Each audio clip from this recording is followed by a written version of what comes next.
श्री कुंज बिहारी श्री हरिदास स्वामी जी महाराज की जय हो।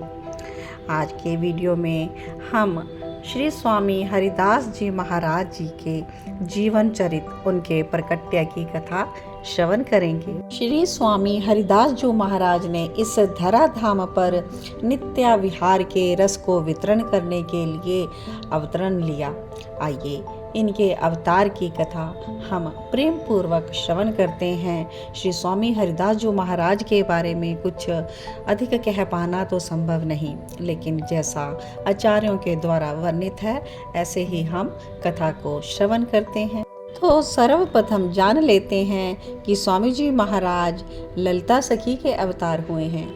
ललिता सखी हमारे लाडली लाल राधा कृष्ण नित्य विहारी विहारिंजु की परम सखी हैं।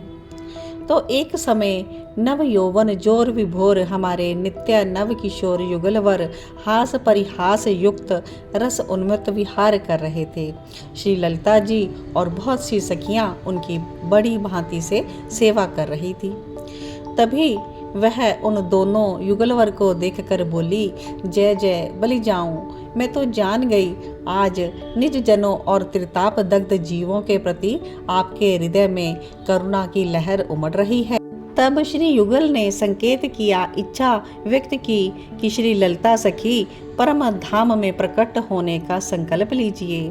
इस प्रकार श्री वृंदावन राजपुर ग्राम में तपस्या से पवित्र विमल ज्ञान वैराग्य भक्ति के निधि और उज्जवल भाव भावुकता के धनी श्री गंगाधर जी, गुरुजन जी, जपना भगना भीला जी वहां पर तपस्या कर रहे थे और परम तत्व के अवतरण की तीव्र आशा लगाए बैठे थे। और इन सब की सुदीर्घकालीन आशा फलित हुई। संवत 1537 विक्रम भाद्र शुक्ल अष्टमी बुधवार के दिन मध्याह्न समय में श्री गंगाधर जी की पत्नी परम साध्वी भक्ति भाव प्रेम की मूर्ति श्री चित्रा देवी के गर्भ से श्री ललिता जी ने श्री हरिदास स्वरूप से श्री वृंदावन के पवित्र धाम पर जन्म लिया। सर्वत्र दिव्य आनंद महोत्सव छा गया।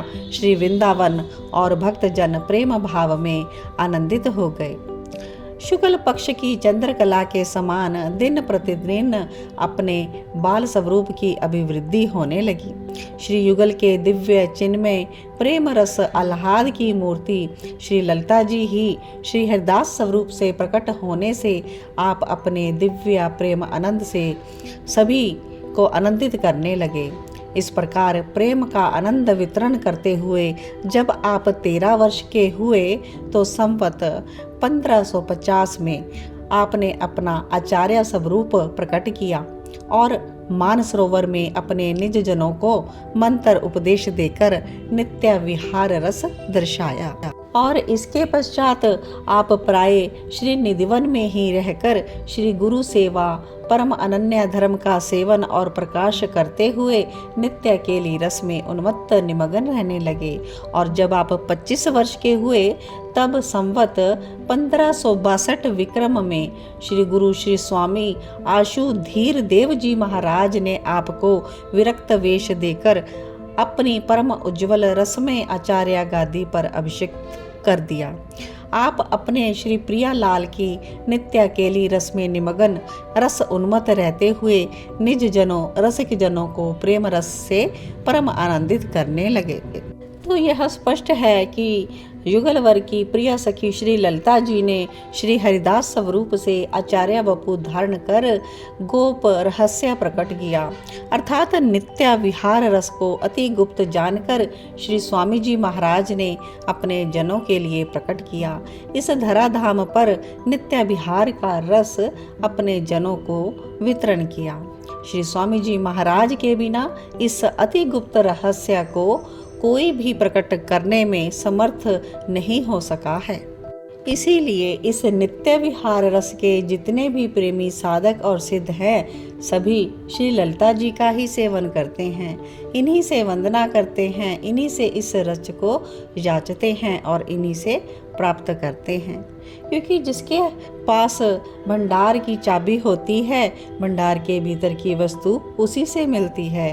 भंडार का मालिक उससे ऊंची मांग कर, चाबी मांग कर वह वस्तु प्राप्त कर लेता है। तो इससे यह सिद्ध हो जाता है कि यह नित्य विहार का रस श्री ललिता जी का दिया हुआ है। तो इस प्रकार आप सभी ने जाना कि श्री ललिता जो कि प्रमुख सखी है श्यामा श्याम की, वही स्वामी जी महाराज के रूप में अवतरित हुई। आगे की कथा में हम जानेंगे कि स्वामी हरिदास जी महाराज ने किस प्रकार से युगलवर को श्री बांके बिहारी विग्रह के रूप में प्रकट किया। कथा को श्रवण करने के लिए जुड़े रहें कृष्णा डिवोशन चैनल के साथ और प्रेम पूर्वक कहिए श्री कुंज बिहारी श्री हरिदास।